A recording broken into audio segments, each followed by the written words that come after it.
Welcome to my YouTube channel Guru Gyan. दोस्तों, आज फिर मैं आपके लिए ज्ञान से भरी एक कहानी लेकर आया हूं।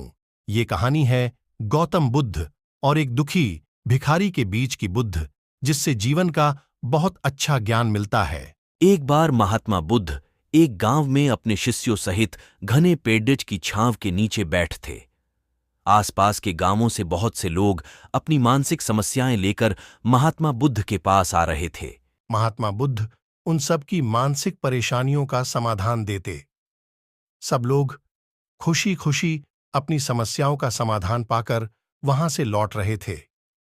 वहीं से कुछ दूर बैठा लोगों को बुद्ध के पास जाते देख एक दुखी भिखारी अपने भाग्य को कोसता हुआ यही सोचने लगा कि अभी कुछ देर पहले तो ये लोग दुखी मन से मुंह लटकाए उन महात्मा के पास गए थे, और अब इतना खुश होकर कैसे वापस लौट रहे हैं।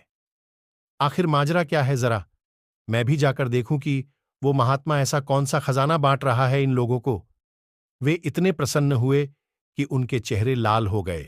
जब वो दुख भिखारी कुछ नजदीक गया तो उसने देखा कि ये महात्मा तो लोगों को प्रवचन देकर लोगों के दुख का निवारण कर रहे हैं। यह देखकर भिखारी के मन में भी तीव्र इच्छा हुई कि क्यों न मैं भी इन महात्मा को अपना दुख बताऊं। मुझे भी अपने दुख का समाधान अवश्य मिलेगा, बस फिर क्या था। समाधान पाने की लालसा लिए भिखारी महात्मा बुद्ध के सामने पहुंचा और हाथ जोड़कर प्रणाम करते हुए बोला, हे महात्मा बुद्ध, मैं भी लोगों की मदद करना चाहता हूं। मुझे लोगों की मदद करने की बहुत इच्छा है, लेकिन मैं कैसे मदद कर सकता हूं?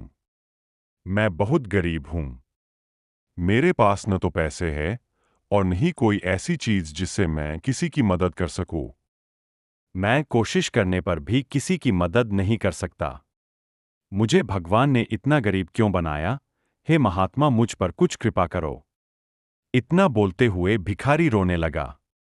महात्मा बुद्ध बोले, आप बहुत अज्ञानी हैं, क्योंकि आप अभी तक इस भ्रम में जी रहे हो कि तुम्हारे पास कुछ नहीं, जबकि दूसरों को कुछ देने के लिए तुम्हारे पास बहुत कुछ है।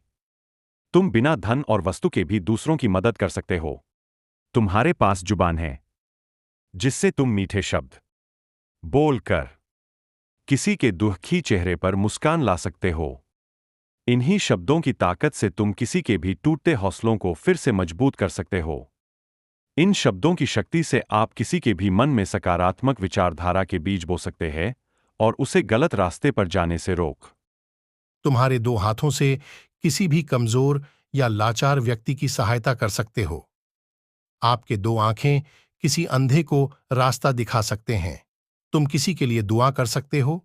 यह हो सकता है कि उनके बुरे काम फिर से हो जाएं।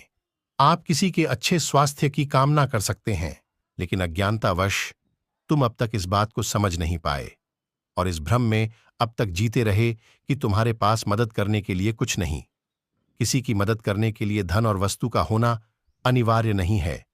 बिना धन और वस्तु के भी हम कई प्रकार से लोगों की मदद कर सकते हैं। महात्मा बुद्ध के ज्ञान से भरे ये सुंदर शब्द सुनकर भिखारी के चेहरे पर मुस्कान आ गई और वह खुशी से झूमता हुआ वहां से चला गया। इस बुद्ध मॉरल स्टोरी से हमने क्या सीखा? दोस्तों, महात्मा बुद्ध की इन बातों से बहुत कुछ सीखा गया। आजकल बहुत से लोग यह सोचकर दुखी होते हैं कि मेरे पास ये नहीं है, बल्कि जो आपके पास है उसी में संतुष्ट रहना सीखें और बिना मतलब के लोगों की मदद करें। इन्हीं से आपको परम सुख की प्राप्ति होगी। तो दोस्तों, यह बुद्ध मॉरल स्टोरी आपको कैसी लगी, जरूर बताना। कमेंट करके जरूर बताइए, ताकि हम